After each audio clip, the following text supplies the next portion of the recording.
لا اقسم بہذا البلد، آغاز ہوا شہر مکہ کی قسم سے۔ قسم ہے مجھے اس شہر کی، پھر وجہ قسم بھی بیان کی۔ وَأَنْتَ حِلٌّ بِهَذَا الْبَلَدِ، مجھے اس شہر کی قسم اس لیے کہ محبوب اس شہر میں تو جو بستا ہے، تیرا بسیرا ہے اس شہر میں، اس شہر کی گلیوں نے تیرے قدم چومے ہیں اور تیرے انفاس کی مہک اس کی فضاؤں میں بسی ہے، اس لیے مجھے قسم کہ یہاں تم رہتے ہو۔ اللہ اکبر۔ علماء کے مابین اس بات پر اختلاف ہے کہ مکہ المکرمہ افضل ہے یا مدینہ النبی صلی اللہ علیہ وآلہ وسلم افضل ہے۔ ایک علمی اختلاف ہے، بعض نے کہا مکہ المکرمہ افضل ہے، دلائل دیے، بڑا وزن ہے دلائل میں۔ بعض نے کہا مدینہ رسول صلی اللہ علیہ وآلہ وسلم افضل ہے، دلائل دیے، بڑا زور ہے دلائل میں۔ لیکن شیخ عبدالحق محدث دہلوی علیہ رحمہ اسی آیت سے روشنی لے کر کے لکھتے ہیں کہ جب حضور مکے میں تھے تو مکہ افضل تھا، جب مدینے آ گئے تو مدینہ افضل ہو گیا۔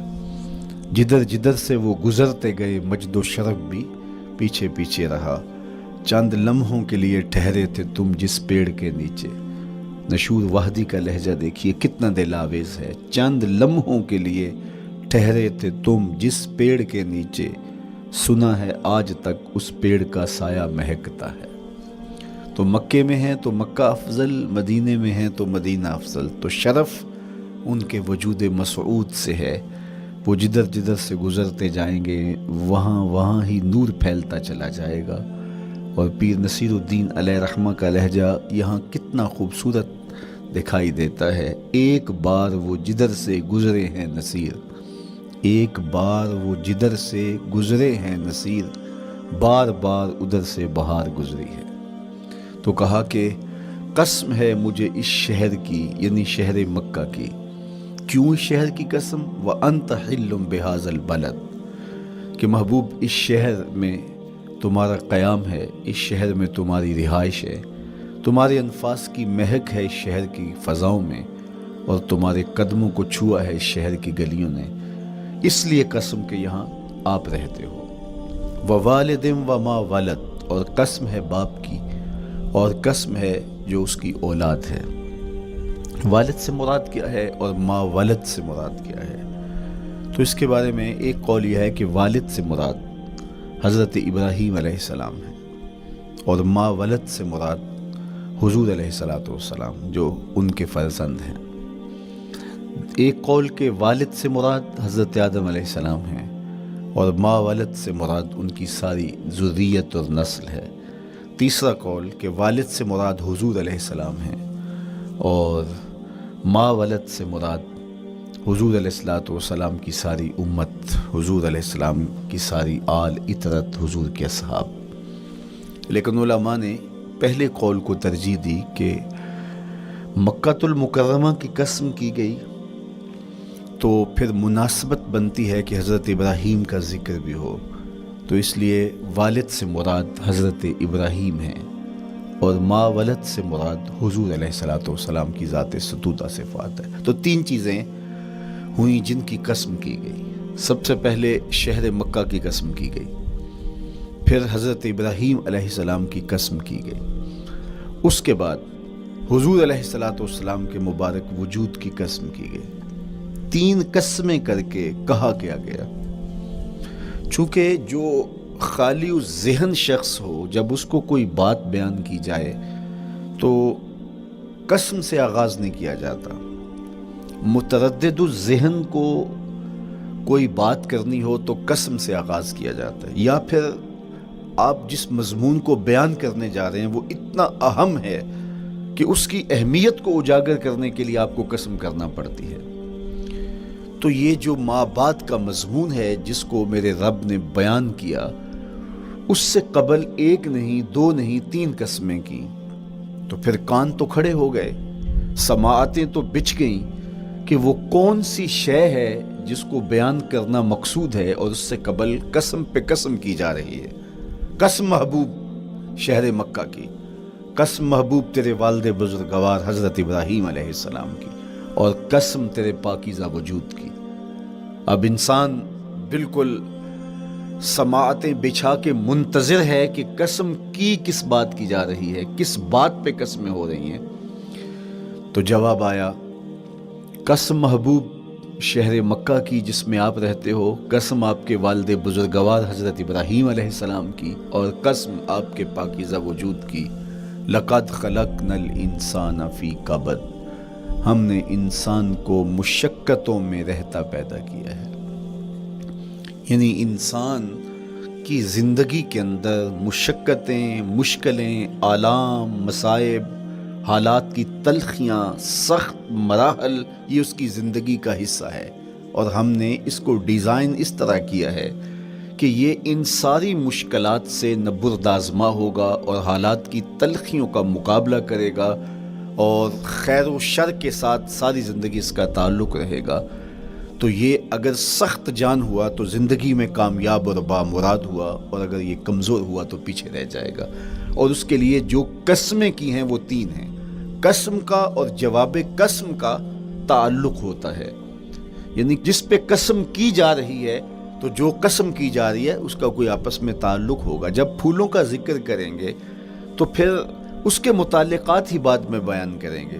کسی نے کہا تھا جنگل میں کوئی مے خار مرا ہے، جنگل میں کوئی مے خار مرا ہے، اسے انگور کے پتوں کا کفن دو۔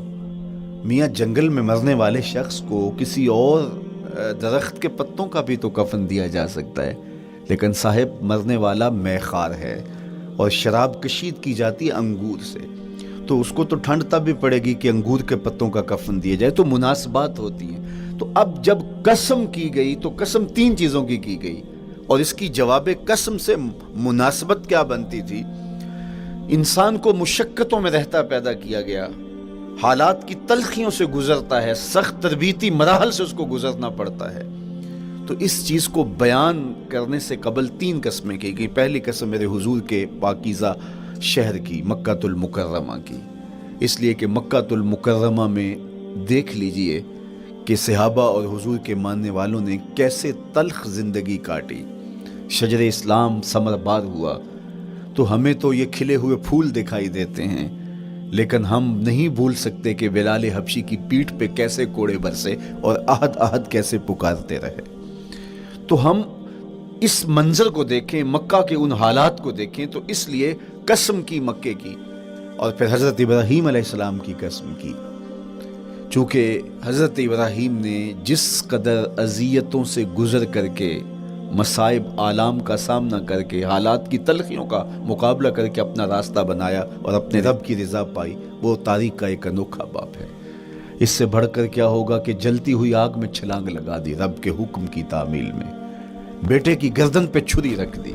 یہ تماشا لب بام نہیں تھا، منا کی وادی میں وہ انوکھا واقعہ رقم ہوا کہ آج بھی تاریخ انگشت بدندہ ہے کیا ایک باپ، اور وہ اس بیٹے کو ذبح کرنے کے لیے آمادہ ہو گیا جو اس کی آنکھوں کا نور ہے اور دل کا قرار ہے، رب سے مانگ مانگ کے لیا، لیکن تعمیل ارشاد میں اس بیٹے کی گردن پہ چھری رکھنے کے لیے باپ تیار ہو جاتا ہے اور اس کو ذبح کرنے کے لیے آمادہ ہو جاتا ہے، حتیٰ کہ بیٹے کو لٹا لیتا ہے اور ہاتھ میں چھری پکڑ کے بیٹے کی گردن پہ رکھ کے پوری ہمت کے ساتھ جب چھری چلاتا ہے تو آواز آتی ہے فلما اسلم وتلہ للجبین ونادیناہ ان یا ابراہیم قد صدقت الرؤیا انا کذالک نجزی المحسنین۔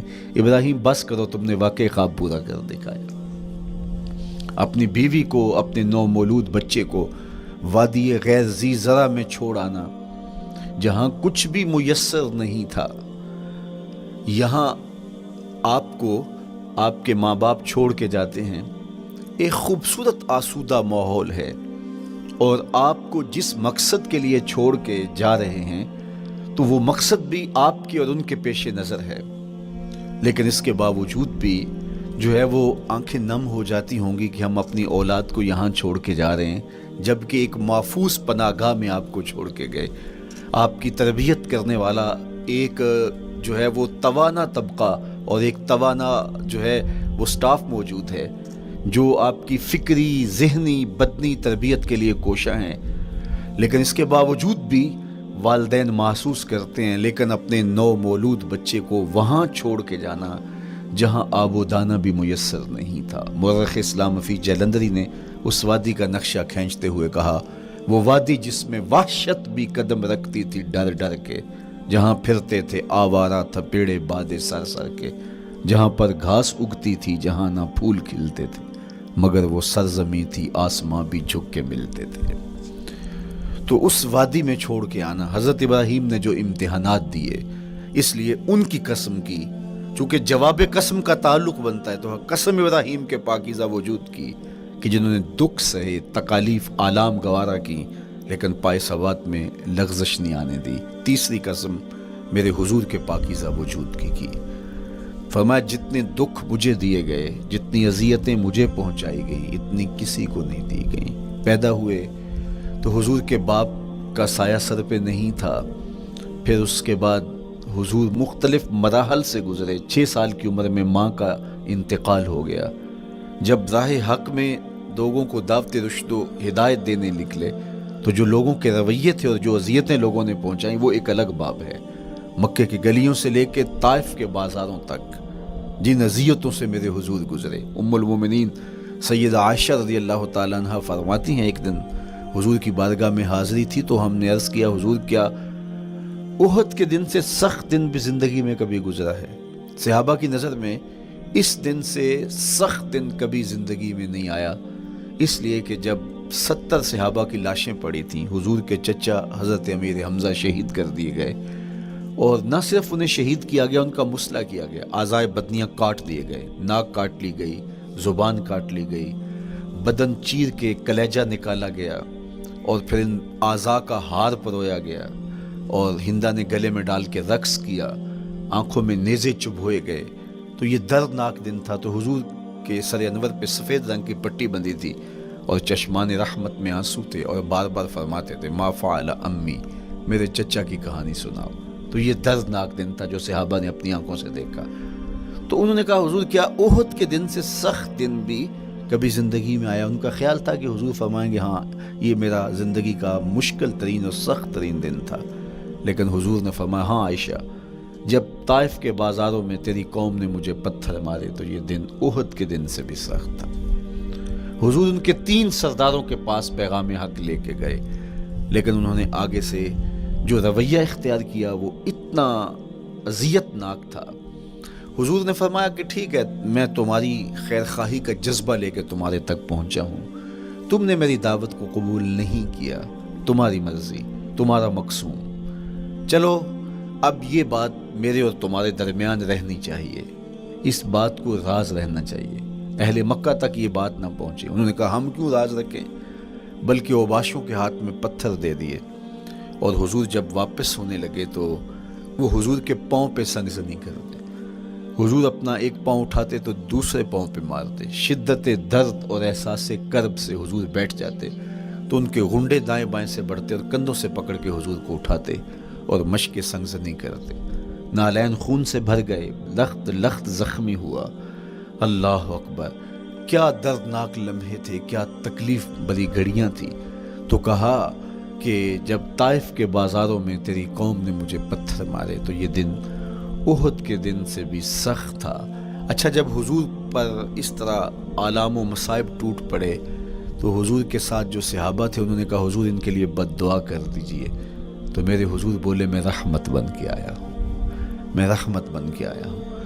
اللہ اکبر، ان کا تقاضا پہم بڑا تو حضور کے ہاتھ اٹھ گئے، اور پھر حضور نے جو کہا سنیے، اللہم اہد قومی فإنہم لا یعقلون، اے اللہ میری قوم کو ہدایت دے دے، یہ مجھے جانتے نہیں، اگر جانتے تو ان کا میرے ساتھ یہ رویہ نہ ہوتا۔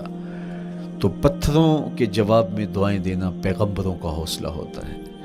اللہ اکبر، مورخ اسلام فی جلندری نے کیا خوبصورت پیرائے میں نقشہ کھینچا کہ حضور ہاتھ اٹھا کے دعا مانگ رہے ہیں، الہی کرم کر کو سارے طائف کے مکینوں پر، الہی پھول برسا ان پتھروں والی زمینوں پر۔ تو حضور نے دکھ سہے، تکلیفیں سہی، اب 3 قسمیں کی۔ شہر مکہ کی قسم، جہاں حضور کے صحابہ نے تکلیفیں سہی، اس شہر کی گلیوں میں انہیں گھسیٹا گیا اور ان کو کچی کھالوں میں لپیٹ کے دھونیاں دی گئیں، انہیں اذیت ناک مراحل سے گزارا گیا۔ حضرت ابراہیم مشکل سے مشکل زندگی کاٹی اور رب کی رضا جوئی کے لیے کوشاں رہے۔ اور میرے حضور نے سخت ترین اذیتوں، مقاومتوں، مخالفتوں اور تکلیفوں کا سامنا کیا۔ تو ان 3 چیزوں کا حوالہ دے کر، ان 3 چیزوں کی قسم کر کے اب انسان کو بتایا جا رہا ہے کہ تم مشکلات سے تمہیں گزرنا پڑے گا، حالات کی تلخیاں تمہیں سہنی پڑیں گی۔ کسی مرتبے تک پہنچنے کے لیے تمہیں پھر تکلیفوں کی راہ اختیار کرنی پڑے گی۔ تم کون ہوتے ہو؟ میرا محبوب ہو تو تکلیفیں وہ بھی اٹھائے، 2 جہاں کا مالک ہو اور طائف کے بازاروں میں اس کے پاؤں پہ بھی پتھر پڑیں، اور کونین کا سردار ہو اور ان کے اوپر اوجری ڈال دی جائے، کائنات کا مالک ہو اور ان کو مکے کی گلیوں کے اندر ان کے گلے میں عقبہ بن ابی معیط کپڑا ڈالے اور تاؤ دے، تو کیا ان مشکلات سے تم بچ سکتے ہو؟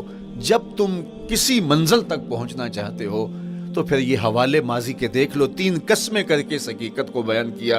ابراہیم علیہ السلام کے وجود کو دیکھ لو، حضرت مصطفیٰ کریم علیہ السلام کی ذات ستودہ صفات کو دیکھ لو، اور مکے کی گلیوں میں صحابہ کے ساتھ جو ظلم اور جبر ہوئے اور انہوں نے جو مصیبتیں اور مشقتیں کاٹی وہ ساری دیکھ لو۔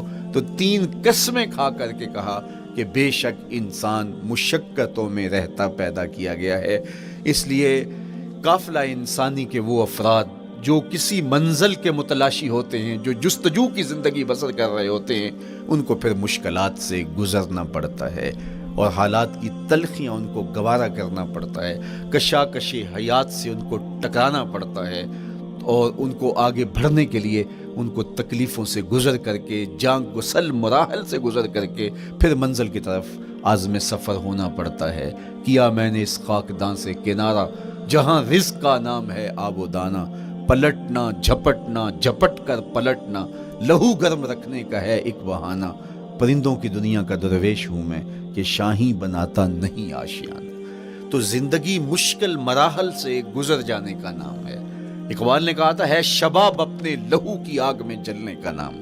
یہ زندگی آسان نہیں ہے، یہ حالات کی تلخیوں کا مقابلہ کرنے کا نام ہے، یہ ضبط نفس کا نام ہے، یہ اپنے من کی تربیت کا نام ہے۔ حضرت امام رازی سایت کریمہ کے تحت لکھتے ہیں کہ جب بچہ شکم مادر میں ہوتا ہے تو وہ 3 پردوں میں ہوتا ہے، ایک جھلی کا پردہ، ایک رحم مادر کا پردہ اور ایک پیٹ کا پردہ۔ تو 3 پردوں میں وہ بیچارہ بڑی عجیب سی حالت میں ہوتا ہے۔ یہ اس کا پہلا مرحلہ ہے تخلیق کے بعد، اس کے بعد پیدائش کا دوسرا مرحلہ ہے، یہ زچہ بچہ دونوں کے لیے موت و حیات کے مرحلے ہوتے ہیں۔ اس کے بعد وہ پیدا ہوا، اس دنیا پہ آیا تو اس کی مشکل کیا ہے؟ زبان ہے، بولنا نہیں جانتا، دیکھتا ہے پہچان نہیں سکتا، سنتا ہے سمجھ نہیں سکتا، ہاتھ ہیں پکڑ نہیں سکتا، ٹانگیں ہیں چل نہیں سکتا۔ کتنی مشکل بن گئی، یہ سب کچھ چیزیں ہونے کے باوجود بھی وہ بے بس دکھائی دیتا ہے، اس کو دودھ مانگنے کے لیے بھی رونا پڑتا ہے۔ تو یہ ایک مرحلہ تھا۔ پھر آہستہ آہستہ اس نے بولنا سیکھا، ایک ایک حرف کر کے، لفظ جوڑ کے وہ جملے مکمل کرتا رہا۔ آج تو زبان کا طوطی بولتا ہے، آج تو بات کریں تو جو ہے وہ ماحول تھم جاتا ہے، لیکن انسان ذرا پلٹ کے آغوش مادر میں تیری ماں نے ایک ایک حرف تجھے سکھایا تھا، ایک ایک لفظ تجھے سکھایا تھا، لفظ کر کے، حرف کر کے جملے بنے، اور آج تیری گفتار کی شوخی کے تذکرے زمانے میں ہیں، تو پھر تجھے بولنا سکھایا، تو چل نہیں سکتا تھا، آج تیری جو ہے وہ جولانیاں دیکھنے والی ہیں، تیری رفتار کو کوئی چھو نہیں سکتا ہے، تیری آنکھوں کی بجلیاں آج عقابوں سے بڑھ کر ہیں، آج تیرے کانوں کے اندر نغموں کا جہاں آباد ہے، آج تیرے ہاتھوں کی گرفت کہ آگے شیر غراں بھی ہو تو وہ بھی بے بس ہو جاتا ہے، لیکن دیکھ تو کتنا مجبور تھا۔ اچھا چلو وہاں سے آگے آئے، پھر زندگی کو سیکھنا پڑتا ہے، آداب سیکھنے پڑتے ہیں، کس سے کیا بات کرنی ہے سیکھنا پڑتا ہے، آگے بڑھے، جوانی کی دہلیز پہ پہنچے۔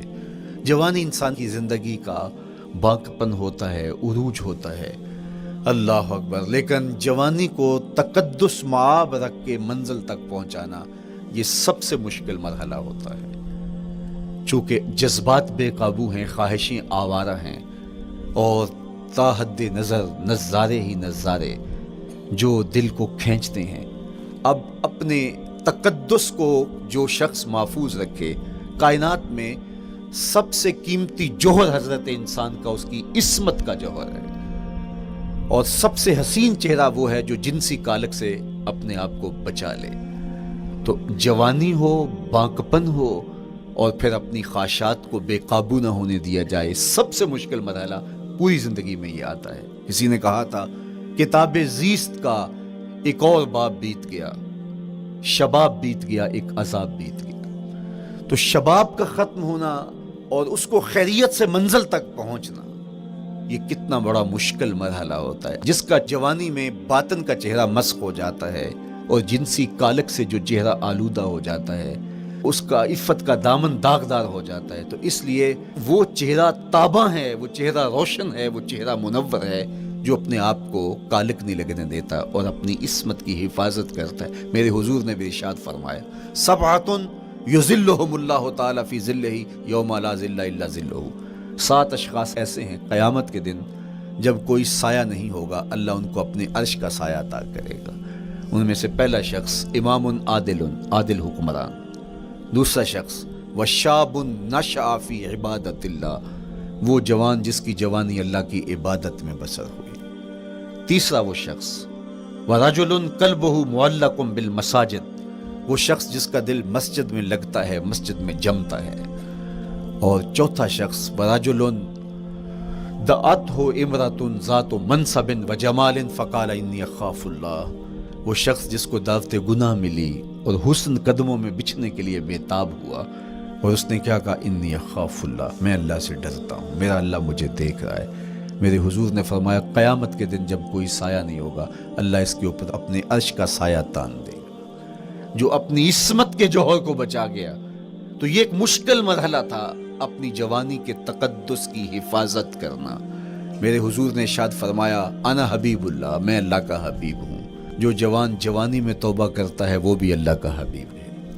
کتنا بڑا اعزاز ہے اور کتنا بڑا کمال ہے جو شخص کو ملتا ہے جو جوانی میں اپنی عصمت کے تقدس کی حفاظت کرتا ہے، اپنی آبرو پہ پہرا دیتا ہے، اپنی نظروں کی حفاظت کرتا ہے، اپنی سوچوں کو آوارہ نہیں ہونے دیتا، اپنے خیالوں کو بھٹکنے نہیں دیتا، اپنی خواہشات کو بے قابو نہیں ہونے دیتا۔ تو یہ مشکل ترین لمحہ تھا۔ اس کے بعد امام راضی کہتے ہیں اب شادی کا مرحلہ ہوا، تو پہلے خود اپنی ذمہ داری تھی، اب کسی کا بوجھ بھی اٹھانا پڑا، یہ اگلی مشکل آ پڑی۔ پھر بچے ہوئے تو پھر اپنی زندگی تو ختم ہو گئی، پھر ساری زندگی، پھر بڑھاپے میں چلے جائیں، ارذل العمر تک چلے جائیں، یہ ساری زندگی مشکلات۔ لقد خلقنا الانسان فی کبد۔ تو ہمیں عملی طور پہ مشکلات کے مقابلے کے لیے تیار ہونا چاہیے۔ دیکھیے ہم جب شکار کرنے جاتے ہیں اور وہ خطرناک جنگل ہو جس میں شیر، بھیڑی اور دیگر جانور بھی ہوں، تو پھر ہم حفظ ما تقدم کے طور پہ سب کچھ ساتھ لے کے جاتے ہیں اور اس انداز سے جاتے ہیں کہ ہمارے اوپر اگر کوئی حملہ ہو تو بچاؤ کی یہ تدبیر ہو۔ تو ہم عملی طور پہ اس کے لیے خود تیار ہوتے ہیں، تو پھر کوئی ہونے والا حملہ غیر متوقع نہیں ہوتا اور ہم اس کے لیے اپنے آپ کو مستعد اور فعال پاتے ہیں۔ اسی طرح میں اور آپ اگر زندگی کے اس فلسفے سے آگاہ نہیں ہوں گے کہ زندگی مشکلات کا مجموعہ ہے، حالات کی تلخیاں ساری زندگی ہمارے ساتھ رہیں گی، تو کوئی بھی تکلیف، کوئی بھی اذیت، کوئی بھی ایسا واقعہ جو ہم نہیں چاہ رہے ہوں گے وہ روح پذیر ہوگا تو ہم گھبرا جائیں گے اور پھر اس وقت ہم دکھی ہو جائیں گے۔ اس لیے ہمیں یہ قرآن نے سکھایا ہے کہ تم عملی طور پہ زندگی کی سختیوں کا مقابلہ کرنے کے لیے آمادہ اور تیار ہو جاؤ۔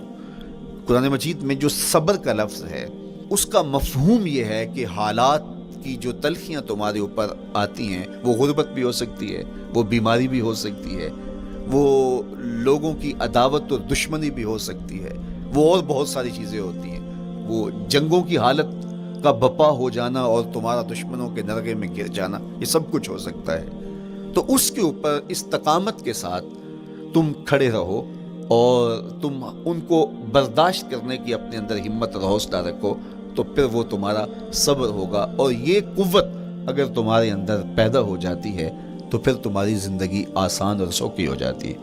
لیکن اگر یہ دولت تمہیں نصیب نہیں ہوتی تو پھر ساری زندگی دکھوں اور شکووں سے بھری رہتی۔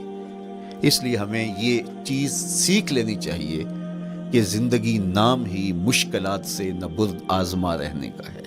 عملی طور پہ ہم دیکھو، ہمیں پتہ ہے سردی آ رہی ہے تو اس کا ہم پہلے انتظام کرتے ہیں، تو سردی ہمیں دکھی نہیں پھر کرتی، ہم سردی سے بھی لطف لیتے ہیں، موسم برسات سے بھی مزہ لیتے ہیں، اور گرمی سے بھی ہم ایک حاز حاصل کر لیتے ہیں اگر ہم اس کو جو ہے اس کے لیے عملی طور پہ اپنے آپ کو تیار کر لیں۔ لیکن اگر ہم اس کے لیے تیاری نہیں کریں گے تو سوائے گھبراہٹ کے اور کچھ نہیں ہوگا۔ تو مجھے اور آپ کو عملاً اپنے آپ کو اس بات کے لیے آمادہ کرنا پڑے گا کہ زندگی ان حالات کی تلخیوں سے ٹکرانے کا نام ہے، اور ساری زندگی ہمیں ان مراحل سے گزرتے رہنا پڑے گا۔ اور قرآن نے جو ہے وہ 3 قسمیں کر کے، اور 3 قسمیں بھی شہر مکہ کی اور محبوب کریم کے پاکیزہ وجود اور جناب ابراہیم علیہ السلام کی، تاکہ تمہیں پتہ چلے جب ان کو بھی ان مراحل سے گزرنا پڑا میں اور آپ کیا بیچتے ہیں۔ اس لیے ہمیں اپنی زندگی کو ان راہوں پہ ڈالتے ہوئے صبر اور استقامت، اب صبر اور استقامت کی دولت ہمیں کیسے نصیب ہوگی، یہ دولت کس طرح، یہ قوت راسخہ ہمارے اندر کیسے پیدا ہوگی، اور کس طرح ہمارے من کے اندر یہ چیزیں سمائے گی۔ اللہ تعالیٰ کی خشیت، اس پر توکل، اس پر بھروسہ، اور اللہ تعالیٰ جل شانہ کی طرف سے ہر کام کے ہونے کا یقین ہمارے اندر یہ استقامت اور یہ حوصلہ پیدا کرتی ہے یہ چیز۔ اس لیے مجھے اور آپ کو اپنی پوری زندگی میں اس عمل سے گزر کر کے اپنے آپ کو مضبوط ترین صورتحال میں لا کے کھڑا کرنا پڑے گا، اور یہی زندگی کا جمال ہے۔ تو اب پھر دیکھیے قرآن کیا کہہ رہا ہے، لا اقسم بہذا البلد وانت حل بہذا البلد ووالد وما ولد، 3 قسمیں کی۔ اس کے بعد ارشاد فرمایا لقد خلقنا الانسان فی کبد، ہم نے انسان کو مشکلوں میں، مصائب میں، آلام میں رہتا ہوا پیدا کیا۔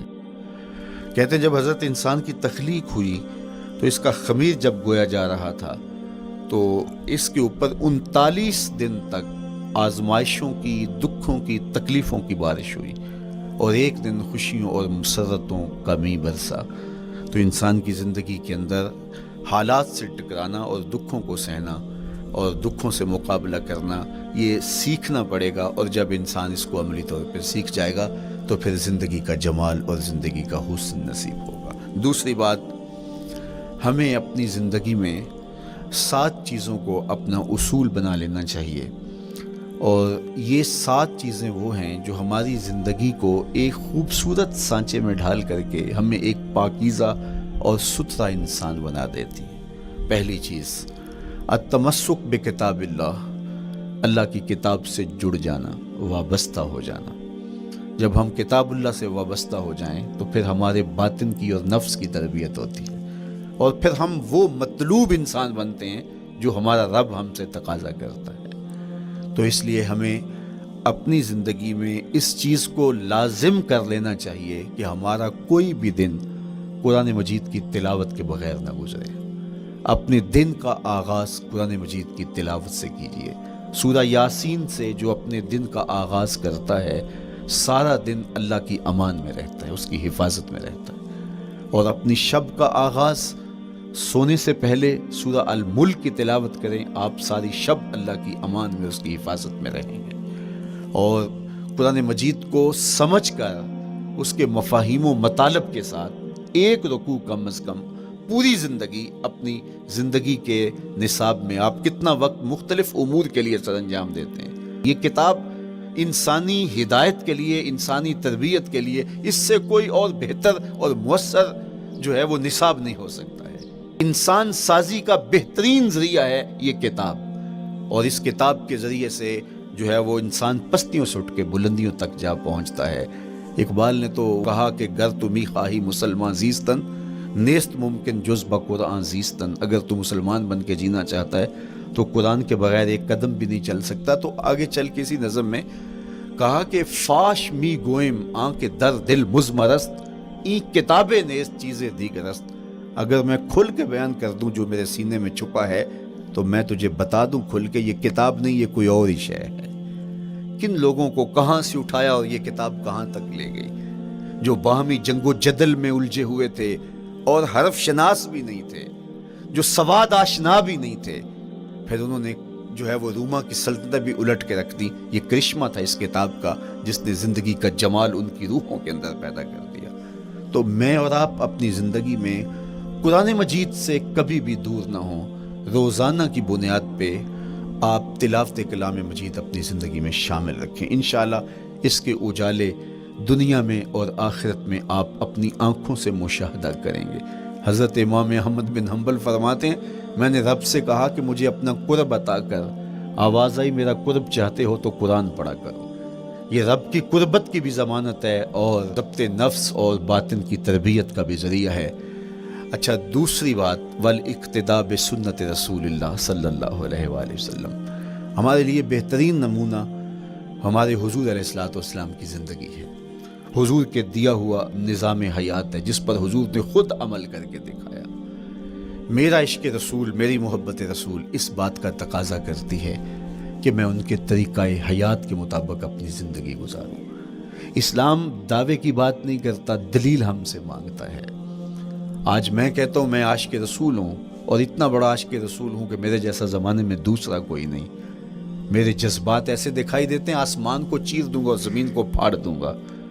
لیکن ہمسایوں کے ساتھ میرا سلوک بتاتا ہے کہ میں عاشق رسول نہیں ہوں. دوستوں کے ساتھ میرا رویہ بتاتا ہے کہ میں عاشق رسول نہیں ہوں.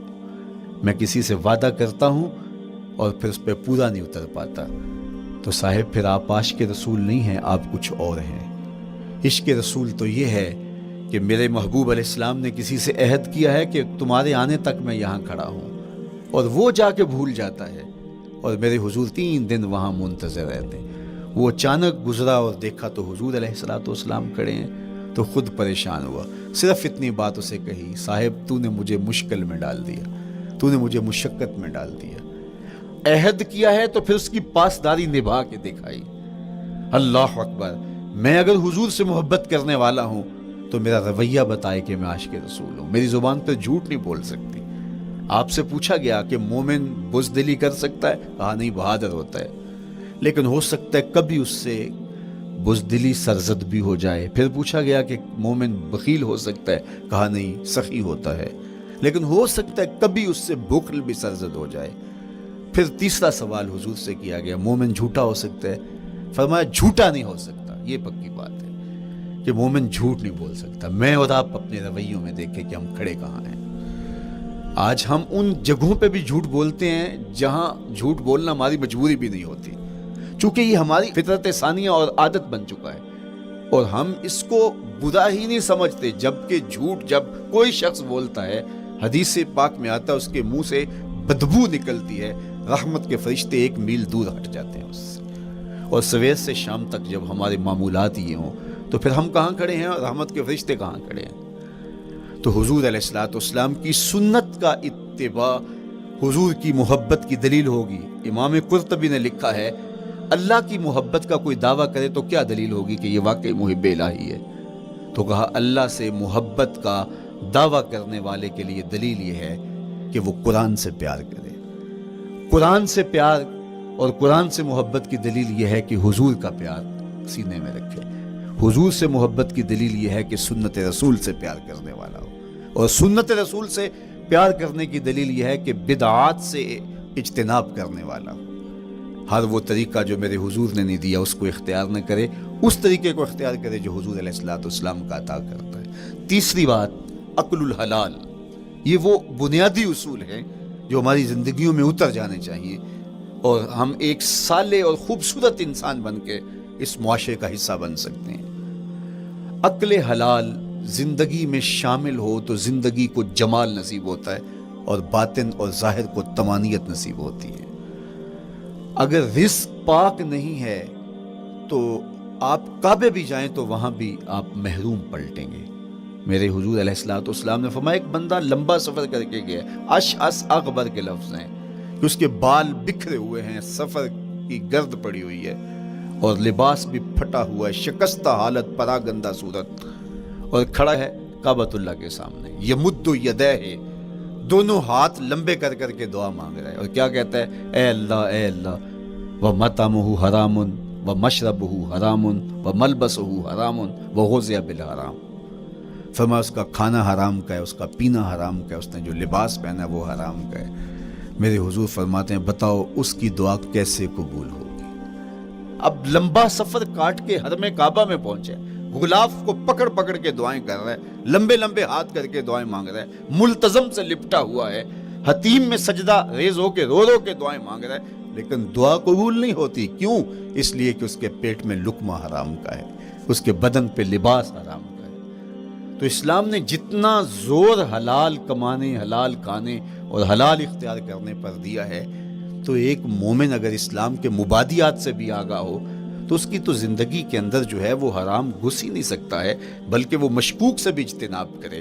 چوتھی چیز، کف الاذی، اپنے آپ کو ایسا بناؤ کہ تمہارے وجود سے کسی کو ضرر اور تکلیف نہ پہنچے۔